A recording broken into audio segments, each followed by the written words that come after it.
Almost had it. Almost had it. Yeah, there we go. Whoop, whoop. Oh, fuck! That wasn't bad. Good. Shit.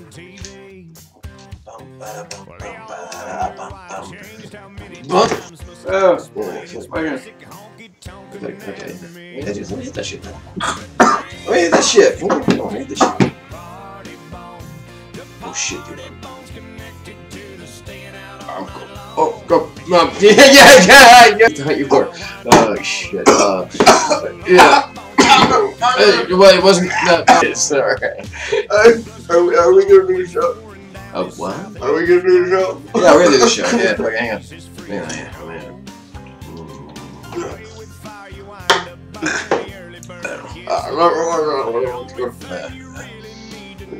Awesome. I think it's loaded. Nah. Did it? Really check it. No, I ain't loaded. You're good. It is now. Hey, Mom. Hey, you ain't gonna show my mama, are you? Alright. Yeah, this ain't getting put out, is it? No. No, it's not getting put out. Wait. Hey, this Why are you looking at us like that? Hey, this is gonna get cut out of the scene, right? Yeah, this ain't gonna get filmed. Alright, here we go. This ain't gonna get filmed. So we're gonna get this thing done. Here, do the show. Let's do the show. Good call. There we go. Okay, we're doing the show. Okay. Hey, straight, light, camera, action. Oh, I'm not supposed to say action. No, that's the other guy's job. Oh, that's his job right there. See? Okay. Here we go. Yeah. Let me bring all this.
Hey guys, how you doing? It's Ox and Billy Ray from Z.S.T. Z.S.T. Thank you for tuning in to our first show. That's right. We want to thank each and every last one of you from the bottom of our hearts for tuning into our program.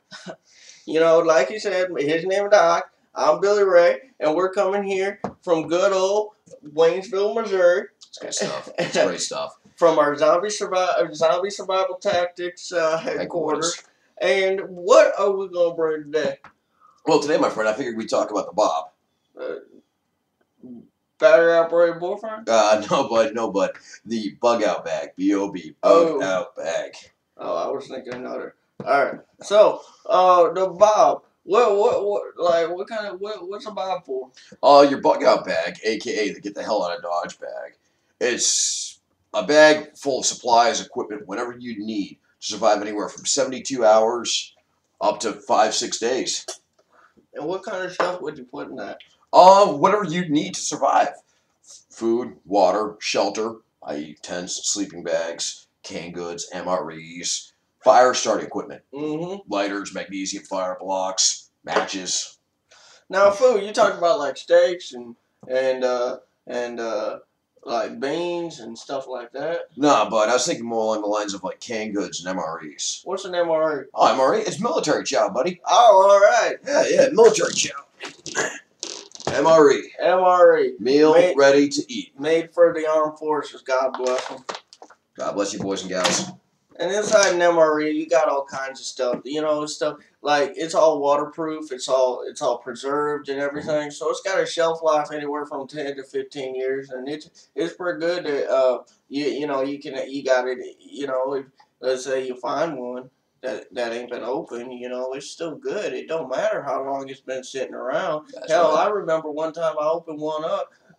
I think this thing was like 20 years old. The food was still good. Now the M&Ms in it were kind of dry, but that was about it. Yeah. On top of that, they all come with their own little utility package.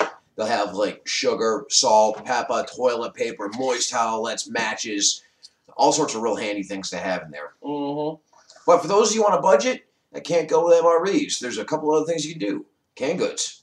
Mm-hmm. Gotta be a little more careful with canned goods. Like some sloppy joes, and Yeah. you got you know Cream corn, Vienna sausages. I love me some corned beef hash. Oh yeah, corned beef hash. Yeah. You want to go ahead and show them our bug out bag? Yeah, sure. Why the heck not? I'll be right back, kids. So we got ourselves here our bug out bag. This will survive us for anywhere from 3 to 5 days, and if you're smart, it can last you up to 2 weeks. Absolutely, Billy.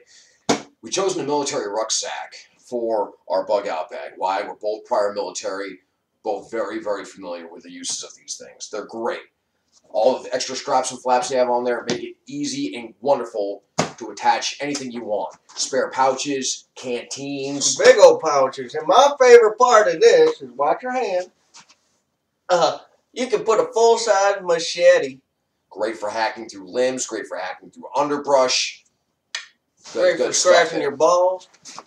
Heck, another nifty little idea. Who says you can't even put a camp hatchet on it? Furthermore, into the bug out bag. What you can't see at the very bottom of your screen is my sleeping bag, which is attached, as I said, to the bottom of the pack. Makes it a little extra bulky, but it comes in handy. Yes, it does. The bag itself has numerous pouches, even on the inside. This top flap has multiple pouches, like this one right here on the top flap. Opens and closes real simple. Velcro. In here, I decided to put all sorts of really simple things. Signal mirror, magnesium fire block, spale lighters. I even have a sewing kit in there for if I rip my clothes open. Don't ever underestimate the power of a sewing kit. In this top pouch, I've opted to put little pieces of survival gear. Spare gloves, spare jacket, collapsible 5-gallon water container. It's good stuff. I even have a pair of rubber boots in there. You never know when you need to wade.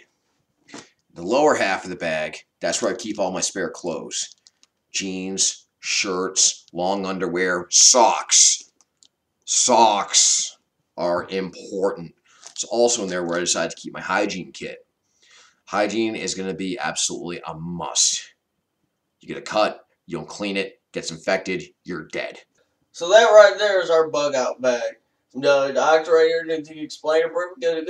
And now we're going to go over the weapons, like different things you can use to defend yourself against hoarders and stuff like that. And the obvious one, zombies. So we got to protect ourselves against zombies. So we're going to show you, because this is my favorite part. I like blowing shit up, and I'm not going to get the feel. Everyone likes blowing stuff up, let's face it. So here we go. Let's check out some of the weapons we got in our arsenal. Weapons. Oh, Weapons. Hell yeah. We're going to start off with the simplest and work our way up. First down is a crowbar. Beautiful little thing here. This is actually a tool, but improv, it can make for a great weapon. Used to open doors or smash zombies right in the skull. Now the tool will be useful. Flashlight, mag light. Sure, it's a mag light. Yep. Light up their life or bludgeon weapon. I want to get something a little bit longer, but work as a billy club. The sledgehammer. Again, a tool. Probably good for breaking indoors, but it's big, it's bulky, it's encumbersome. Yeah, this son of a gun will crush a human skull, no problem. But you better be trained in this thing first. As I said, encumbersome and heavy, unwieldy. Next up, the machete. We already talked about it when we covered the bug out bag. Great for slashing. Or for dicing. Hey, Does not make julienne fries, though. Does not make julienne fries. Oh, man. So, knives have been around since the dawn of time. you have all sorts of various knives. Something from as complex as a survival knife, to a camp knife, to a fishing knife. Knives you gotta be exceptionally careful with, because you gotta be close to use them. Like any of these. You could always throw them at them.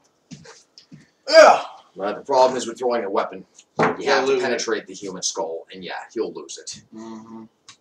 So throwing a weapon is usually a very, very, very, very, very bad idea. We get more into a modern age.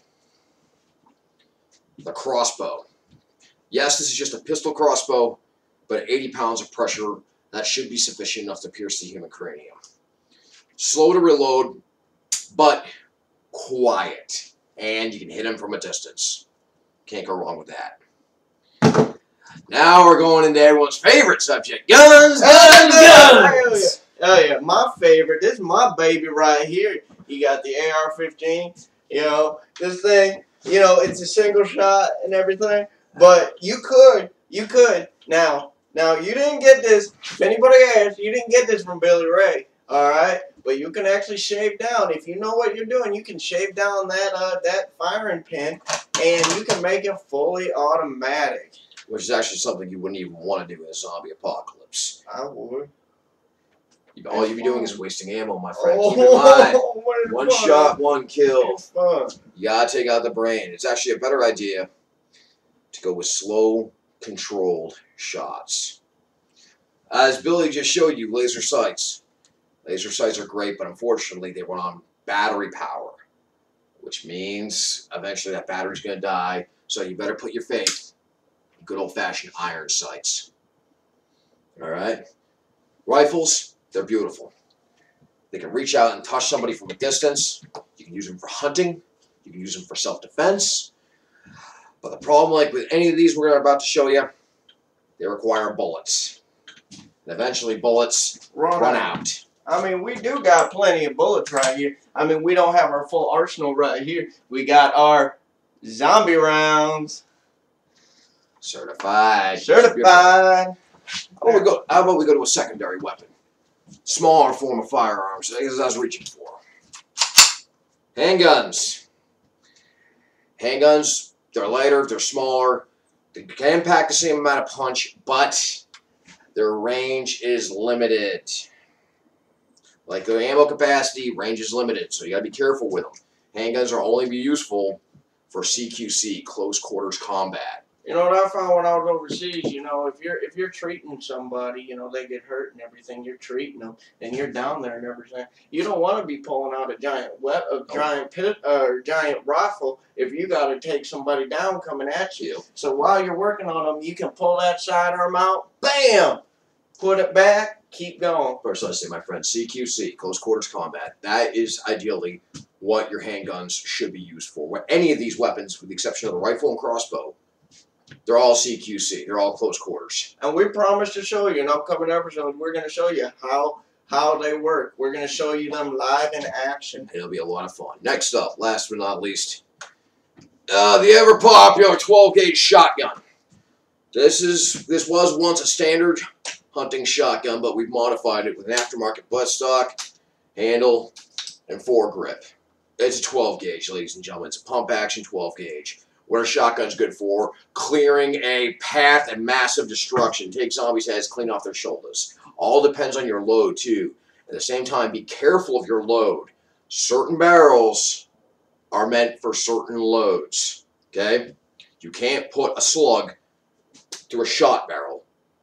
Keep that in mind. All you'll do is destroy your shotgun, and after that, you're out of weapon. Good to go.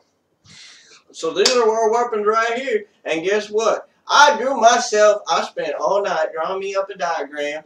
So I'm gonna show you, like, at what point where each one of these weapons you can use them on the zombie body. So I'm gonna grab that right now. While Billy's grabbing his illustration, there's one thing I want to cover. One thing that should never even be considered for a tool as a weapon. The chainsaw. Yeah, you see it in every last zombie movie, but this makes for a horrible choice. Like with firearms, they make noise and smoke. All you're doing is sending up a signal this way to the buffet. And what's so even worse about chainsaws, yeah, they'll give you a much needed psychological boost like with a firearm, but they run on fuel. They run on bar oil. You have to keep that chain sharp. If you don't, you might as well be carrying around a walking alarm clock. Ta-da. Let's go check up on Billy with that picture, shall we? All right, folks, thanks for waiting. Billy Ray's back. Let's see what he drew for us. Come on, Picasso, what you got? All right, I got my zombie drawing. You ready? Oh, I'm ready, Da Vinci. Okay, I worked all night. Oh, that was great, eh? Doesn't look good, folks. See, you got your zombie, you got your tongue sticking out, you're like, see, it says right there, he goes, I tell you it's a zombie right there, because it said, you know, so this is a visualization of what you gotta do to either incapacitate or to kill your zombie. Precisely. For starters, zombies, they have absolutely zero feelings, they have zero emotions. Well, there are a lot of nerve damage. So, its organs, the lungs, the heart, large intestine, spleen, liver, all that crap, don't even think about it. You can shoot them all day long, nothing's going to happen. So that's, forget the organs. Forget them. Now your limbs, on the other hand, right? You can take him out, you can cut off his leg, and then he can't run at you or nothing. Yep. If you're to shoot out his kneecaps, he'll fall. He can still crawl towards you. Take out the hips. Same thing. He can still crawl towards you. I can still. Yeah. You can waste all the ammunition you want in the world. I had this woman that was crawling at me. She was kind of scary. Take out the arms. That's just getting redundant now. And you take out the legs. That's wasting ammunition. Precisely. And you know what? It's still a stinking threat. Why? Because zombies, they bite you. What we got to do from there is break the spinal cord, shoot off all the limbs, even decapitate it. It's still a threat. As I said once, I'll say it again, it's the bites. What you got to do is, that's your target. The cranium, the brain, the human brain pan. You got to put a bullet, you got to crush the skull, you got to stab it through the eye socket, maybe even up through the ear. Up, up. You got to destroy the thinking organ. Up through the ear. There we go. All right? That's what you got to do. That's where you want to put your bullet. That's where you want to smash your hammer. That's where you want to put your arrow. That's where you want to stab this son of a gun. That's how you kill a zombie. That's how you kill a zombie. But that was my drawing. Oh, shoot. I'll let you draw another one, man. Okay. Okay? I'll tell you what. I'll even take you out for ice cream later. Ice cream? Heck yeah. And chocolate chip? And beer. Oh, chocolate chip and beer. Hey, if y'all ain't never had no chocolate chip and beer, you make yourself a beer float. You know, you take the ice cream, you put it in the elbow, and then you pour the beer, and you stir it around a little bit, you know, so that way it's Let's not get ahead of ourselves, brother. All right. Hey, Let's not get ahead of ourselves. Anyway. All right. All right, folks. Yeah, again, thanks for tuning in from the bottom of our hearts. You guys rock. You guys kick ass. We appreciate something fierce. Hell yeah. Check this out. All right, we talked about our Bob, our battery operated Our bug out bag. Damn, why can't I get that off my mind? We talked about weapons. We talked about what makes me a little nervous. We talked about weapons. We talked about how you could kill your zombie. We like where to hit them and where not to hit them. Stay tuned, because in future episodes we got this checking out. All right, we're gonna talk about. We're taking out these weapons to live fire, folks. We're actually be wasting real life targets. It's gonna be good stuff. Well, not actually human beings, but stay tuned. I don't want to give away the secret. We're also going to be putting some of these melee tools to the test. The bludgeoning / piercing. It'll be good stuff here, folks. Very informative, good stuff. And we're going to be showing you how you can survive out in the wilderness. Let's say you get away from your stronghold and you find yourself out in a situation where you ain't got no food, you know. So we're going to teach you different plants you can eat. We're going to teach you different ways you can purify your water. How to stay warm and not give away your position. That's a big one. And then eventually, we're going to show you how to fortify your own stronghold. That way you can have yourself your own ZST headquarters. You'll be drinking beers and eating s'mores while the zombies are banging at your door, and they're not going to get in.